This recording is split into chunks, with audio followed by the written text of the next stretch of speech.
Ligne droite, le grand entretien, Richard de Sèze. Bonjour Richard. Bonjour Liselotte. Et rebonjour à tous les auditeurs. Oui, voilà, j'arrêterai de dire bonjour jusqu'à la fin de la journée. Bonjour surtout à Bénédicte Fayet qui nous rejoint. Et Bénédicte Fayet, vous avez écrit Des offenses ordinaires, un roman aux éditions Etalides. Et c'est un roman absolument passionnant parce que vous mettez en scène des gens vrais, des gens petits, des gens ignorés en fait des médias la plupart du temps. Et vous mettez en scène les moments qui ont précédé en fait la révolte des Gilets jaunes, qui ont précédé en fait les manifestations des Gilets jaunes. Vous mettez en scène cette France faite de chômeurs de 50 ans qui cherchent un emploi et qui errent dans les méandres de l'État. Pourquoi est-ce que je vous interroge aujourd'hui ? C'est parce que nous fêtons un triste anniversaire. Hier, cela fait 5 ans que Jérôme Rodriguez a perdu un œil dans les manifestations des Gilets jaunes à Paris en janvier 2019. Et justement, dans votre roman, tout à la fin, Frédéric, qui est le héros, voit quelqu'un qui s'écroule, le visage en sang.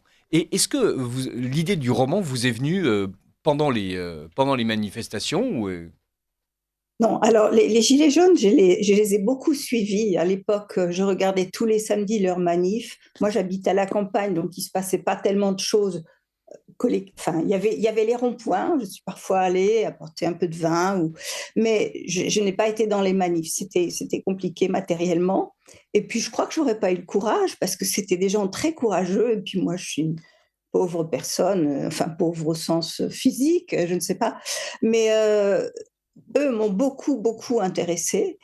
Et le fait de placer le roman dans cette période-là, oui, j'ai choisi cette période, mais l'idée de parler d'un chômeur était très ancienne pour moi. Ça fait longtemps que je voulais parler d'un chômeur de 50 ans. Pourquoi ? Parce que c'est particulièrement dur à ce moment-là et on leur demande quand même de chercher du travail alors qu'on ne leur en donne pas. C'est une supercherie, mais phénoménale. Et donc, ça, c'était l'idée initiale. J'avais même déjà écrit un texte autrefois que j'ai transformé, que j'ai vraiment transformé de la façon qui me convenait maintenant. Et j'ai choisi cette période, 2018-2020. Je m'arrête juste avant le Covid parce que là, on entrait dans autre chose et c'est un autre sujet. Je ne voulais pas m'en occuper, peut-être plus tard. Mais voilà. Il y a quelque chose de fascinant dans votre roman, outre la qualité d'écriture, c'est que vous mettez en scène vraiment des personnes qui n'appartiennent pas à la grande littérature. On a l'impression que cette veine sociale de description gentille, tendre, exacte, précise, vous nous faites pénétrer dans les arcanes de l'administration, c'est quelque chose qui a déserté la littérature française. On a droit soit à des émois de bourgeois, soit à des brûlots où les personnages sont poussés à l'extrême, alors que là, Frédéric et Delphine sont des gens normaux à qui il arrive des mésaventures normales. Évidemment, leur vie est broyée lentement par l'État, mais ce n'est pas la grande catastrophe. C'est des gens normaux. J'ai l'impression qu'il y a quand même une littérature sur les gens simples. Mais bon, moi, c'est vrai que c'est un sujet, enfin un thème. Les thèmes sociaux m'ont toujours intéressée depuis mon premier roman qui date d'il y a très longtemps. Et donc, pour moi, c'est normal. C'est ce qui m'intéresse, les gens ordinaires. Et j'essaye de les décrire avec une plume qui les rend moins ordinaires et qui adoucit leur sort, parce qu'ils vivent des choses très, très dures. Donc, oui, comment dire, Frédéric, mon personnage principal, c'est lui que j'avais en tête au début. L'autre, la femme, Delphine, elle arrive sur le tard, enfin un peu plus tard, et je la connaissais pas. Il a fallu que vraiment je la compose. Elle m'a intéressée parce qu'elle a créé une sorte de happening là, en plein Pôle emploi. C'est tout un cirque, etc. Et après, je me dis, bon, elle m'intéresse, celle-là. Mais j'avais aucun, en écrivant le livre, à ce stade-là, je vous l'avoue, j'avais aucun projet avec elle. Et puis je me dis, bon, il faut que je lui fasse faire quelque chose. Et après, je me suis lancée dans le récit de son passé qu'elle écrit elle-même d'ailleurs, parce que j'ai dû prendre des... Je ne pouvais pas entrer dans son point de vue. Il fallait que ce soit elle qui écrive, comme pour demander l'absolution à son ami Frédéric de choses qu'elle a faites. Alors, on ne va pas les Non, dévoiler. non, on va rien dire. Il y a quelque chose qui m'a vraiment retenu dans votre écriture, c'est qu'on a l'impression qu'il y a des enquêtes à chaque fois. On a l'impression que vous êtes allé à Pôle emploi, que vous avez parlé à des gens qui sont à Pôle emploi. On a l'impression que vous avez parlé à des gens qui ont été justiciables. On a l'impression qu'il y a en fait une enquête ethnologique à l'intérieur de cette France périphérique, de cette France des petites gens. Vous citez évidemment Christophe Guilluy en exergue. Voilà, si les besoins sociaux sont importants, c'est d'abord parce que le modèle économique porté par les élites a échoué à créer suffisamment d'emplois et surtout des emplois stables, correctement rémunérés. Il y a un fond d'analyse vraiment sociologique et ethnologique à cette œuvre littéraire de fiction. Oui, parce que ça m'intéresse. Donc, effectivement, je vais me renseigner. Je ne vous cache pas que j'ai eu des périodes de chômage, donc je connais un petit peu quand même parce que dans toute vie d'écrivain, il y a des blancs comme ça. Enfin, on change d'emploi simplement parce qu'on n'a pas gardé un emploi. Comment dire? Bon, pour tout vous dire, j'étais prof tout au début de ma vie professionnelle et je suis partie très vite parce que ça me rendait vraiment malade, quoi. Au sens presque physique du terme, je perdais mes cheveux, etc. Bon, il fallait que je parte. Donc je suis partie et puis j'ai eu une vie un peu aventureuse quand même dans le monde du travail. C'est pas très original ça parce que ça arrive à plein d'auteurs, notamment des auteurs que j'ai lus récemment, Les Mauvais Fils. J'ai beaucoup aimé ce qu'ils racontent de leur parcours. Donc un ouvrage de Bruno Lafourcade et Patrice Jean. Oui, et je me suis beaucoup retrouvée parce qu'effectivement, j'ai passé du temps à travailler, à chercher du travail, mais tout ça, c'était pour arriver à trouver du temps pour écrire. Mais en même temps, ce sont des expériences qui sont intéressantes. Moi, ça me faisait écrire, en fait, le monde du travail. Donc, c'est comme des aventures. Et voilà, alors je me renseigne beaucoup. Effectivement, je pose des questions aux gens, j'observe tout le temps. Même dans des circonstances où je pourrais être occupée à autre chose. Non, j'observe et puis je questionne. Et bon, Frédéric, c'est un personnage à qui je fais voir plein d'étapes différentes. Il y a ce qui m'a intéressé.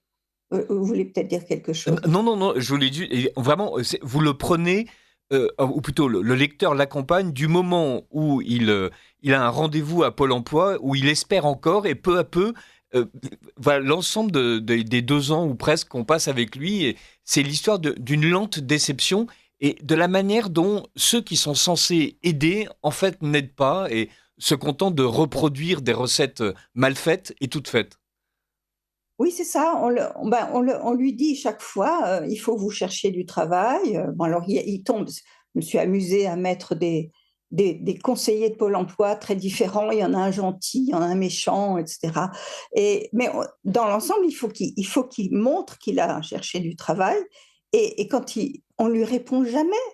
Donc, ce qui m'a intéressée particulièrement chez lui, parce que c'est vrai que je le mets dans plein d'expériences différentes, mais c'est l'inanité des lettres de candidature. Et ça, j'espère que tous les chômeurs qui peuvent m'entendre aujourd'hui ne le prennent pas mal. Mais c'est terrible. Je pense toujours à ce qu'ils vivent. Ils doivent décrocher un emploi sur des lettres qu'ils font. Mais ces lettres, alors il faut chaque fois qu'elles soient investies, pleines de sève, etc. Mais elles vont, la plupart du temps, ne pas être lues. Et ça m'a fait penser à Bartleby, que j'ai mis en épigraphe de ma première partie. Au début, Bartleby s'appliquait beaucoup. Alors on est dans la période où Frédéric, mon personnage, il s'applique, mais comme un fou. Il passe même un concours administratif. Tout le monde lui dit qu'il ne peut pas le réussir, c'est trop dur, c'est la catégorie A. Bah, il réussit. Et alors, après, c'est le plaisir de vous emmener, d'emmener ceux qui me suivent dans les petites bourgades où il se fait cuisiner par un maire. Donc, il est candidat pour une fois qu'il a un entretien d'embauche. Alors, il y a un maire qui lui pose des tas de questions de plus en plus concrètes, qui lui demande si pour le revêtement de telle voie, il faudrait plutôt un oxyde de titane ou plutôt un bon rugueux auto-nettoyant le malheureux. Qu'est-ce que vous voulez qu'il réponde? Donc, bon, là, j'espère que c'est un petit peu amusant. En tout cas, moi, j'ai... Mais le livre est tragiquement amusant parce que effectivement Ouais. le personnage est ballotté d'expérience en expérience. Il y croit, donc vous n'insistez jamais sur son désespoir, même si on sent évidemment la lame de fond est en train de grossir. Et voilà, en fait, il y a deux mondes parallèles. Ce que vous nous décrivez, c'est une France qui fonctionne et qui s'accroche à son emploi, qu'il s'agisse d'être fonctionnaire, salarié, etc. Et de l'autre côté, la France des exclus qui s'est retrouvée rejetée de l'autre côté et qui, même si Macron nous explique qu'il suffit de traverser la rue pour avoir un emploi, bah, cette rue, c'est en fait un gouffre infranchissable, c'est le Grand Canyon, c'est un fleuve qui court si rapidement que n'importe qui met le pied est emporté par le courant sans atteindre l'autre rive. Oui, ben c'est bien ça, effectivement. Alors, j'aurais pu faire des scènes de groupe avec plein de chômeurs, mais j'ai vraiment axé la caméra sur lui pour qu'on aille vraiment au bout de toutes ces expériences de recherche. Alors, il est ballotté, vous dites, effectivement, il a un petit côté, ce serait presque le Charlie Chaplin de la recherche d'emploi. Il est presque transformé en pitre à force enfin, on, on se, on se moque de lui finalement. Il y a jamais de travail pour les gens de 50 ans. C'est ça que je veux dire. À 30 ans, ça passe, vous voyez, à 40 aussi, enfin, même à 50 ans, j'ai pas vu j'ai pas vu de chômeur qui décrochait un boulot. Alors à 55, n'en parlons pas, parce qu'on retarde toujours plus l'âge de la retraite. Enfin, moi, je trouve ça tellement dramatique, mais je voulais pas que ce soit une écriture du drame. Vous voyez, il fallait une écriture douce pour dire ces choses dures.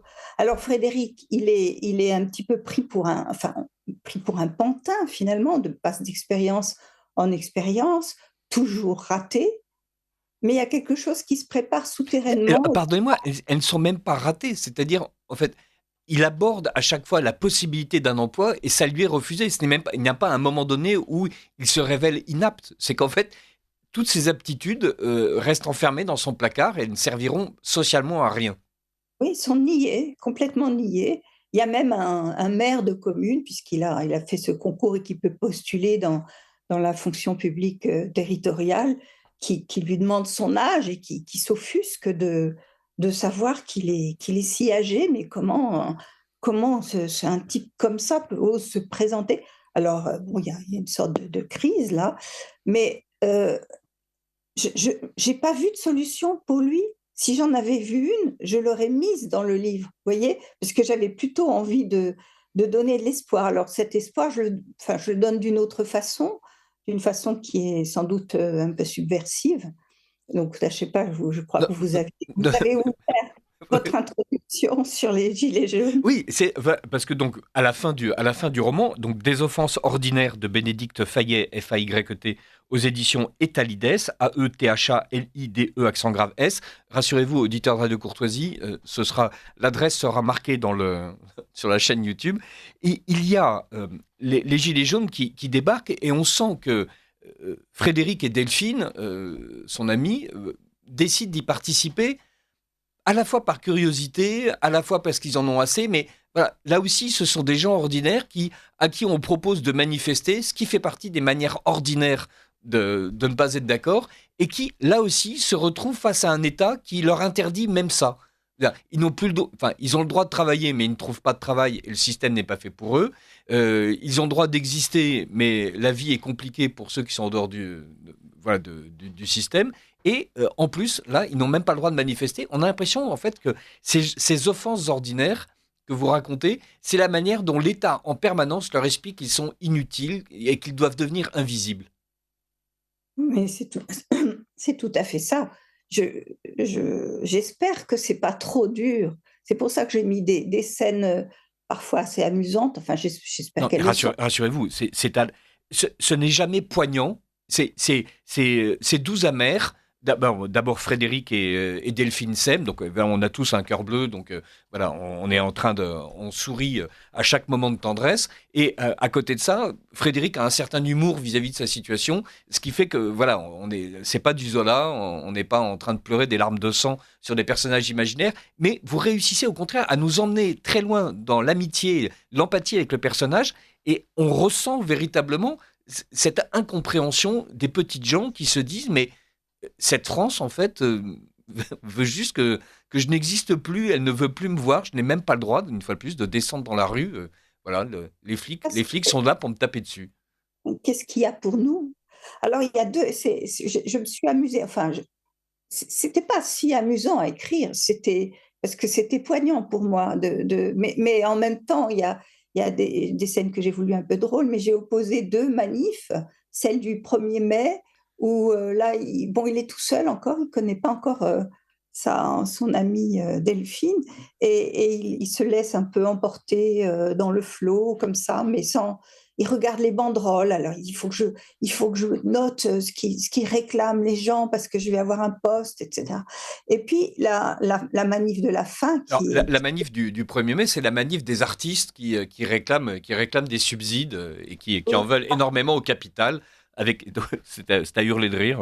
Voilà, ça fait partie des scènes très drôles. On voit Frédéric, voilà, chômeur de 50 ans, qui regarde passer des femmes et des hommes peinturlurés et décorés et costumés, et qui réclament évidemment que la société se mette à leur service. Voilà. Donc il est un peu Oui, surpris. oui, puis il est tout seul. Alors, donc, la manif de la fin, celle-là est plutôt tragique. Et il est avec son ami, donc avec Delphine. Et bon, ben là, il va se passer quelque chose, mais qui renverse peut-être tout le reste. Alors là, je vais vous laisser parler des Gilets jaunes, parce que c'est surtout là qu'on les voit. En fait, c'est ce final avec les Gilets jaunes, et puis une sorte de, comment dire, d'explicitation sur. Euh, enfin, il y a deux façons de les voir, et puis alors il y a les médias qui sont. Voilà. Mais parce que ce n'est pas un roman sur les gilets jaunes à proprement parler. Dire, on ne prend pas un gilet jaune du début à la fin. En fait, il devient, il participe à une manifestation des gilets jaunes. Mais ce qui est intéressant dans votre roman, une fois de plus, dont les qualités littéraires sont évidentes, et j'encourage tout le monde à ouvrir Les offenses ordinaires de Bénédicte Fayet, c'est que on comprend en fait comment est-ce que ces gens ordinaires, soumis à ces offenses ordinaires, finissent par devenir des révoltés ordinaires. Et une fois de plus, le, l'État ne veut pas de révoltes ordinaires. Elle veut bien de révoltes passionnelles, comme celle des artistes et des intermittents du spectacle qui veulent des choses, et donc très bien, on les encadre. Elle veut bien de manifestations de gauche qui réclament de la justice sociale, et très bien, tout ça est encadré, tout le monde est d'accord, le préfet, les syndicats, les services d'ordre, les policiers. Mais là, quand c'est le peuple français qui décide que la rue lui appartient, brusquement, ça fait pas partie du scénario. Et c'est ça qui est absolument frappant dans ce livre, c'est on comprend bien comment est-ce que un Français ordinaire finit par avoir l'impression que cet État n'est plus le sien, et que ce peuple dont on dit qu'il est souverain, en fait, visiblement, il n'en fait pas partie. Oui, c'est ça, et ça devient très dangereux pour eux d'être là. Mais eux, ils y vont. Bon, j'ai pas voulu pousser la comparaison avec, entre guillemets, Charlot, vous voyez, le Charlot de la recherche d'emploi. J'ai pas voulu pousser la comparaison, mais ils vont dans cette manif parce que, en fait, ils ont pas d'argent. Donc, ils peuvent pas aller au cinéma le week-end parce que, en plus, c'est plus cher. Et ils peuvent pas faire grand-chose. Eh ben, on va aller à la manif, et puis, comme ça, au moins, on verra des gens qui sont peut-être plus mal lotis que nous. Et ils se trouvent pris là-dedans. Et c'est un jour particulier. Enfin, moi, je sais lequel j'ai choisi. Est-ce que Euh, c'était justement le 26 janvier 2019? non, non. Non, non, c'était je crois que c'était le 18 novembre. Attendez. 2018, avec un peu de chance. Ouais, ouais. 2000. Non, c'est un. Et parce que, 2010. qu'est-ce qui s'est passé ce jour-là? Ce jour-là, bah, il y a eu un nouveau manifestant qui a été éborgné. Alors attendez, là ça me revient pas tout de suite. Pendant que vous cherchez, chers auditeurs de Courtoisie, 23 gilets jaunes ont été éborgnés.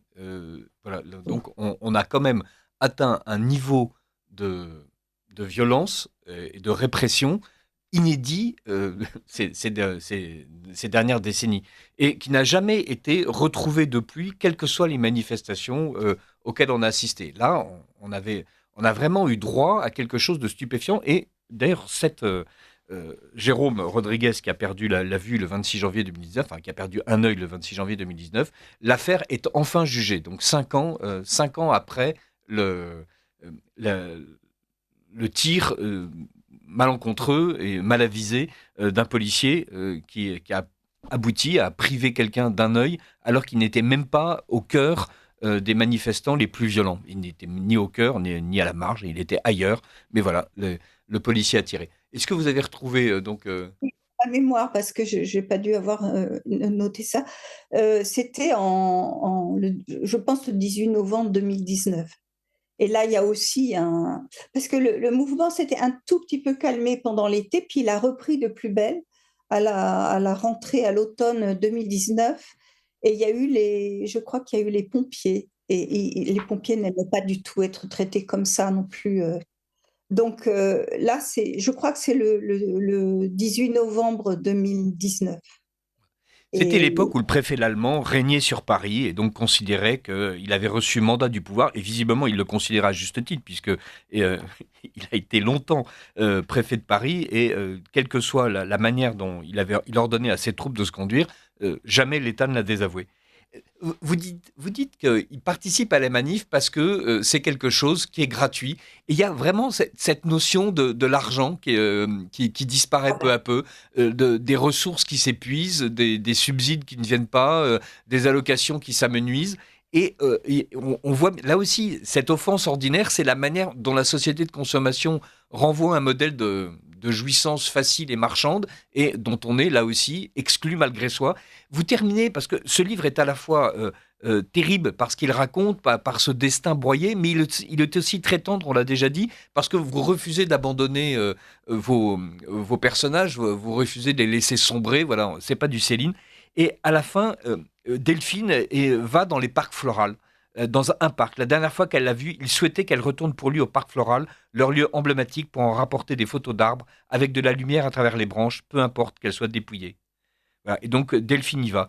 Elle a croisé des familles avec des petits-enfants, des joggeurs, des couples de retraités, des personnes seules. Les chômeurs sont indécelables, nombreux sans doute. Cet espace est leur quelque part, leur Éden. Les jardiniers travaillent pour eux depuis le matin de ce doux métier qui ne se délocalise pas, ou alors il faudrait envoyer la terre au loin. Voilà. Et là, ce quelque part, voilà, c'est les somewhere par rapport aux anywhere, donc cette grande thématique où on a d'un côté cette caste mondialiste qui évidemment parcourt le globe en étant chez elle aussi bien à Dubaï qu'à New York ou Valparaiso, parce que d'ailleurs les bars s'y ressemblent, c'est eux qui les ont conçus, c'est eux qui les gèrent, et les somewhere qui eux essayent d'être enracinés et qui finissent voilà, dans les parcs floraux avec les autres chômeurs indécelables. oui, et les jardiniers, c'est les seuls qu'on ne peut pas délocaliser parce que la terre, elle est quand même ici. Tandis que tous les autres boulots, on peut les envoyer au loin. Donc voilà, j'ai voulu finir là-dessus. Mais c'est à la peut-être énième lecture parce que je me suis relue et tout. J'ai été émue, mais très émue tout à coup, par cette fin, parce que je me dis, mais qu'est-ce qu'il y a pour eux? Ben, voilà, mais c'est ça qu'il y a de remarquable dans ce livre, c'est vous dites qu'ils sont privés d'espoir par la société, mais malgré tout, ce qu'il y a de remarquable, c'est que vos personnages trouvent en fait des petites joies, d'un peu à peu, au fur et à mesure que l'ordinaire se rétrécit. En fait, il y a une certaine libération. Voilà, ils n'ont droit à rien, et du coup, ils en viennent à jouir des parcs, à jouir du soleil, à jouir du soleil à travers les branches des arbres. Voilà, c'est ça. Et puis d'arriver à s'aimer malgré tout, parce que finalement, c'est un vrai amour, c'est qui se déclenche. peu à peu, voilà. Voilà. Mais Bénédicte Fayet, merci d'avoir été avec nous pour évoquer les Gilets jaunes et les gens ordinaires. On ne voulait pas faire en sorte de transformer ce triste anniversaire de la perte de l'œil de Jérôme Rodriguez en un long péant de tristesse. Voilà, Des offenses ordinaires de Bénédicte Fayet aux éditions Etalides permet au contraire d'aller plus loin. Je récapitulais tout ça, mais je voudrais vous poser quand même une question qui est moins liée à votre ouvrage. Est-ce qu'aujourd'hui, dans la France actuelle, vous suivez l'actualité sociale? Est-ce que vous avez été ravidès quand François Bayrou a expliqué qu'on allait ressortir les cahiers de doléances? Est-ce que vous avez l'impression que les Gilets jaunes, en fait, vont revenir sur le devant de la scène, sinon dans les rues, au moins dans les couloirs des ministères? Alors déjà, ils ont un site, hein, quand même, on peut les trouver. Moi, je regarde de temps en temps, je les ai mis sur mes favoris, et ils existent encore, mais c'est vrai que c'est moins visible. Mais alors, François Bayrou, je crois que son prédécesseur éphémère, rappelez-moi, Ah, ils sont tous assez éphémères, hein. Michel Barnier, Gabriel Attal. avait aussi dit qu'on allait ressortir les cahiers de doléances. Donc, il y en a deux qui l'ont dit. Alors, on va voir parce que ça doit être vraiment passionnant, ces cahiers de doléances. Je ne sais pas, je pense, je n'ai pas beaucoup d'espoir dans le chemin qu'on prend. Puis, il y a énormément de chômeurs, beaucoup plus que ce qu'on dit. Et Alors quand vous dites qu'il y a énormément de chômeurs, beaucoup plus que ce qu'on dit, c'est-à-dire parce qu'il y a les statistiques officielles de France Travail, puisque ça ne s'appelle plus Pôle Emploi, et il suffit d'être rentré dans tel type de parcours pour être sorti du strict cadre du chômage. Et donc, évidemment, on ne sait pas si on est 7, 8, 9, 10 ou 11 millions de chômeurs demandeurs d'emploi. En fait, c'est une masse énorme et qui ne cesse de grossir. Les plans sociaux se multiplient, les défaillances d'entreprises ont repris aussi leur niveau d'avant Covid. Donc on est quand même avec une palanquée de 50 ans qui vont se retrouver dans la rue. ah oui, pour moi, c'est absolument effarant. Je me dis, mais je vois au centre commercial où je vais, tout d'un coup, il y a une enseigne qui est fermée. Je me dis, voilà, bah, je sais combien sont maintenant dehors. Et c'est insupportable. Je ne sais pas ce qu'ils deviennent. Et quelques jours avant, ils vous servaient gentiment en souriant, et puis là, tout d'un coup, ils sont plus là. C'est effarant, effarant, vraiment. Donc, c'est vrai que ce livre, je veux que ce soit un acte quand même. Mais c'est un acte littéraire d'abord, et c'est aussi un acte politique parce que ceux qui ne sont plus là et qu'on ne voit pas, eh bien, on les retrouve dans les pages de votre livre, Bénédicte Fayet. Et merci de leur rendre cet hommage-là.